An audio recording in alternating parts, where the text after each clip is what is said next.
Bonsoir à tous et bienvenue sur la chaîne. Aujourd'hui, on s'attaque à un épisode de Plus belle la vie qui promet d'être à la fois tendu, haletant et émotionnellement intense. Nous sommes le lundi 18 août 2025, et l'épisode 400 nous entraîne au cœur d'un Mistral plus fragile et plus explosif que jamais. Dès les premières minutes, on est happé par l'atmosphère suffocante du local technique où Barbara et Louis, plongés dans la lumière froide des écrans de surveillance, scrutent les moindres détails d'un site ultra sécurisé. Ce qu'ils préparent n'est pas une simple mission, c'est un véritable jeu d'échecs contre un système impénétrable, où la moindre imprécision pourrait leur coûter leur liberté voire leur vie. Et plus les secondes s'écoulent, plus on comprend qu'ils ont franchi un point de non-retour. Pendant ce temps, au commissariat, l'ambiance se charge d'électricité. Aya se voit accusée par Nolan d'effraction, preuve à l'appui du moins en apparence. Derrière cette accusation se cache un parfum de vengeance personnelle, une guerre psychologique qui risque de faire chavirer sa vie. Et face à Ariane, elle doit se défendre, lutter contre des preuves matérielles qui semblent irréfutables, tout en portant le poids des menaces voilées de son ex-compagnon. Au Mistral, Thomas se retrouve au pied du mur. L'ultimatum est clair, s'il ne règle pas la moitié de ses dettes avant le 22 août, le bar mythique du quartier lui sera saisi. Chaque minute le rapproche de l'abîme, et son regard sur ce papier froissé traduit toute la détresse de celui qui refuse de voir disparaître un lieu chargé d'histoire et de souvenirs. À quelques rues de là, Luna et Idriss tentent de gérer la fougue de Louisa, dont l'insouciance adolescente la pousse à repousser les limites, ignorant les inquiétudes légitimes de son frère.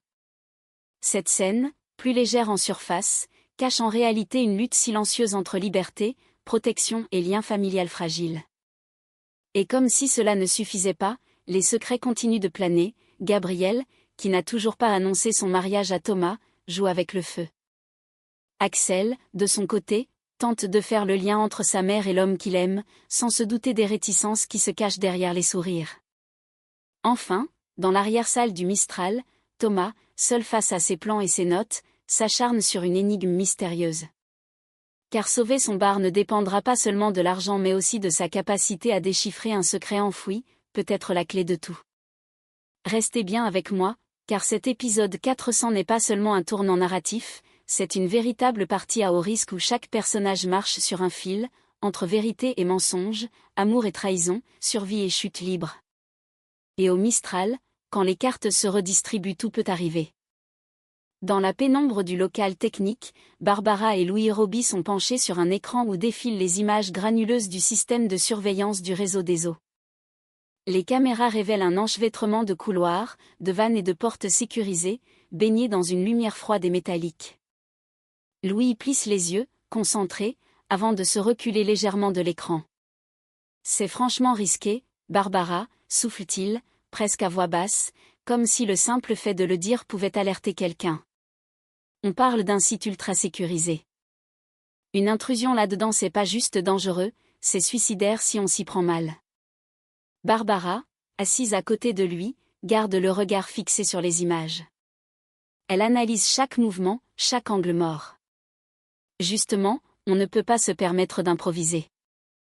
Il faut qu'on sache où on met les pieds, répond-elle, déterminée. Louis croise les bras, le front plissé. Écoute, pour faire les choses correctement, il nous faut du temps. Au moins 2 semaines. Il désigne l'écran du doigt, suivant du regard les patrouilles et les lumières qui s'allument par séquence. Il faut étudier à fond le système de sécurité, comprendre chaque capteur, chaque verrou. Et surtout, obtenir le plan précis de l'intérieur du réservoir. Sans ça, on court droit à la catastrophe. Barbara hoche la tête, consciente qu'il a raison, même si cette attente lui paraît interminable. Elle sait que chaque jour compte, mais elle sait aussi que la moindre erreur pourrait tout compromettre. Un silence lourd s'installe, seulement brisé par le bourdonnement discret des machines. Tous deux savent qu'ils viennent de franchir un point de non-retour, désormais, le temps et la préparation seront leurs seules armes. Dans le couloir du commissariat, Ariane rejoint Aya d'un pas décidé. Son expression est grave, presque fermée. Aya, surprise par ce regard, sent déjà que la conversation ne sera pas anodine. « Aya, il faut qu'on parle », lance Ariane d'une voix ferme. Aya fronce les sourcils.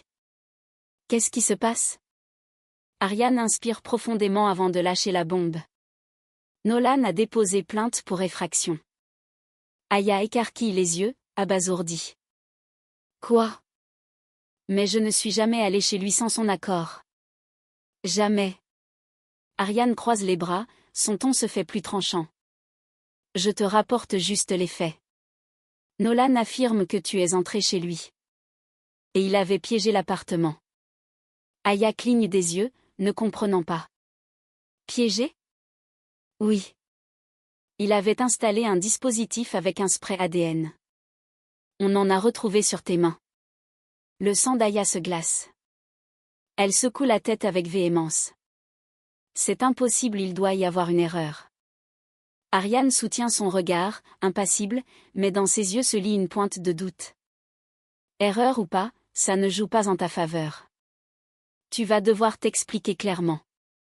Aya, déstabilisée, sent une boule se former dans sa gorge. Elle sait que cette accusation pourrait tout changer et qu'elle n'a plus le droit au moindre faux pas. Aya serre les poings, encore sous le choc des accusations. Ariane reste devant elle, les bras croisés, attendant une explication. Ariane, souffle Aya, la voix vibrante d'émotion, tu sais pourquoi il fait ça? Ariane penche légèrement la tête, attentive. Je t'écoute. Aya inspire profondément, comme pour rassembler son courage. Hier, je lui ai dit que c'était fini. Que je le quittais. Elle marque une pause, ses yeux se durcissent. Et là son visage a changé. Il est devenu froid. Il m'a menacé. Ariane fronce les sourcils. Menacé comment? Pas directement, mais ces mots, son ton, je savais qu'il ferait quelque chose pour se venger. Et voilà.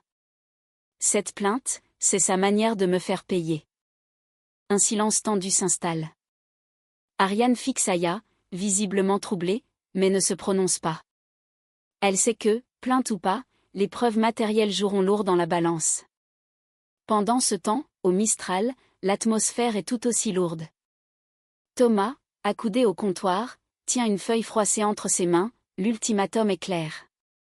S'il ne règle pas au moins la moitié des sommes dues avant le 22 août, le bar sera saisi. Myrtha, debout derrière lui, lit par-dessus son épaule, inquiète. Mon Dieu, c'est dans moins de 2 semaines. Thomas laisse échapper un soupir nerveux. Je sais et je n'ai pas cette somme. La tension grimpe d'un cran. Ce lieu, qui est bien plus qu'un simple commerce, risque de disparaître. Chaque minute qui passe rapproche un peu plus le Mistral de la faillite, et Thomas de la perte d'une part de sa vie. Dans le petit appartement baigné d'une lumière tamisée, Idriss et Luna partagent un moment complice. Leurs rires sont étouffés, presque retenus, comme s'ils craignaient à tout instant qu'une ombre ne franchisse la porte.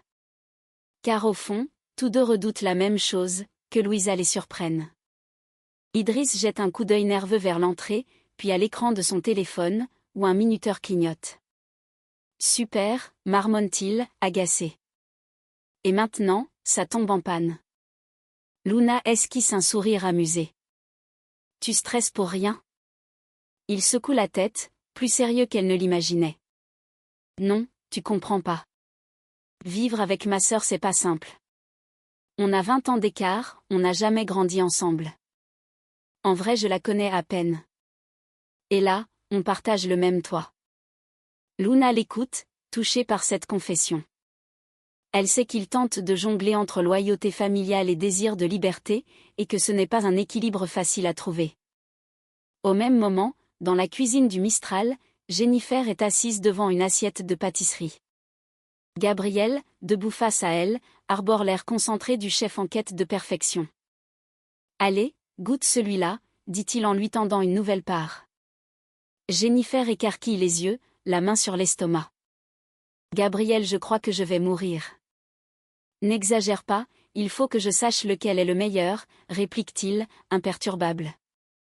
Elle prend une bouchée à contre-cœur, grimace puis porte la main à sa bouche, au bord du malaise. Je t'assure encore un seul et je vomis. Mais Gabriel, lui, semble déjà réfléchir à la prochaine recette, inconscient du supplice culinaire qu'il lui inflige. Aya traverse la place d'un pas rapide, déterminée à ignorer Nolan, posté à l'ombre d'un mur. Mais il s'avance vers elle, bloquant sa route. Aya, arrête, il faut qu'on parle. Elle croise les bras, glaciale. J'ai rien à te dire. Nolan prend une inspiration, le regard fuyant. Au début je t'ai dragué par intérêt. Aya le fixe, incrédule. Tu crois que c'est censé me rassurer? Il se rapproche d'un pas, la voix plus basse, presque tremblante. Mais après c'était plus pareil. Mes sentiments sont devenus vrais. Je te jure. Aya secoue la tête, implacable. Laisse-moi tranquille, Nolan. Je ne veux plus rien entendre. Un silence lourd s'installe. Nolan serre la mâchoire, puis lâche. Il y a quelqu'un d'autre impliqué dans cette histoire et moi, je suis prêt à tout. Aya sent un frisson lui parcourir l'échine.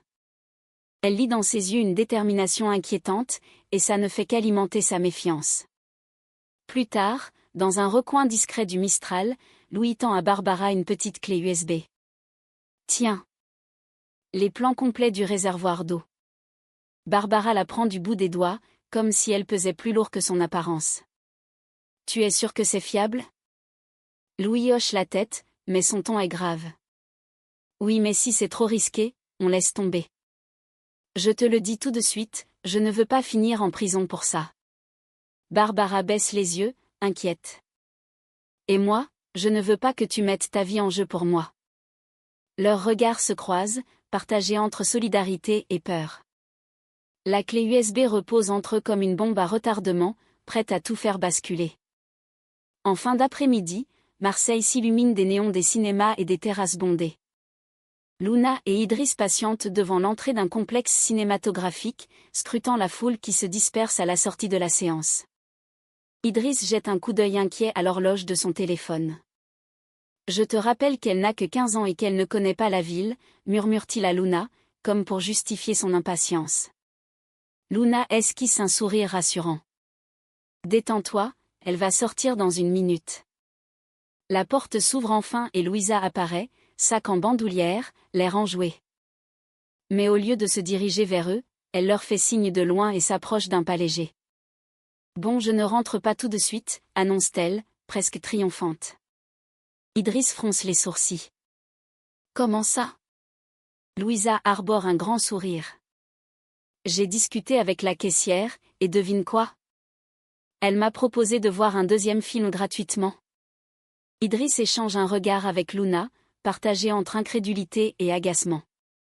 Louisa, on n'avait pas prévu ça. Et puis, il commence à se faire tard. Mais la jeune fille, portée par l'enthousiasme de sa nouvelle amitié, semble imperméable aux réticences de son frère. Elle est juste 2 heures de plus. Vous pouvez m'attendre, non? Le soupir d'Idriss en dit long, il comprend que convaincre Louisa de renoncer ne sera pas aussi simple qu'il l'espérait. Dans un coin tranquille du Mistral, Axel s'installe face à Gabriel, un sourire un peu nerveux aux lèvres. Ma mère, Gladys, elle aimerait te rencontrer, lance-t-il en cherchant sa réaction. Gabriel lève les yeux de son café, surpris, mais visiblement moins enthousiaste qu'Axel l'aurait espéré. Ah d'accord. Il marque une pause, puis, comme s'il se souvenait de quelque chose, il baisse légèrement la voix. Au fait, je ne l'ai toujours pas dit à Thomas, pour le mariage. Axel écarquille les yeux. Tu plaisantes? Gabriel hausse les épaules, faussement détendu. Bah, avec Radio Mistral, tu sais comment ça marche. Je suis sûr qu'il est déjà au courant. Axel secoue la tête, consterné. Franchement, t'abuses. Gabriel esquisse un sourire malicieux, mais dans ses yeux se lit une certaine appréhension. Pendant ce temps, dans l'arrière-salle du bar, Thomas est penché sur une table encombrée de feuilles et de croquis. Les traits sur son visage sont tendus, mais sa détermination est palpable. Il faut qu'on résolve cette énigme maintenant, murmure-t-il pour lui-même, le regard fixé sur le plan devant lui. Après, il sera trop tard. Ses doigts tracent nerveusement des lignes sur le papier. Il sait que chaque minute compte, sauver le Mistral ne se jouera pas seulement sur l'argent mais aussi sur sa capacité à comprendre le secret caché derrière ce mystère. Et voilà, vous l'aurez compris, cet épisode 400 de Plus belle la vie nous laisse sur un mélange brûlant de tension, d'émotions et de menaces à peine voilées. Entre l'opération à haut risque de Barbara et Louis, les accusations qui risquent de briser la vie d'Aya, et l'ultimatum implacable qui pèse sur Thomas, chaque intrigue semble avancer vers un point de rupture. On sent que tout se resserre, les liens se tendent, les masques tombent, et derrière chaque décision se cache une conséquence irréversible. Le Mistral est plus que jamais sur un fil, et la moindre secousse pourrait tout précipiter dans le chaos. La question est simple mais terrible, qui sortira indemne de ce jeu dangereux, et qui paiera le prix fort ? La suite promet d'être explosive et on sera là pour tout décortiquer.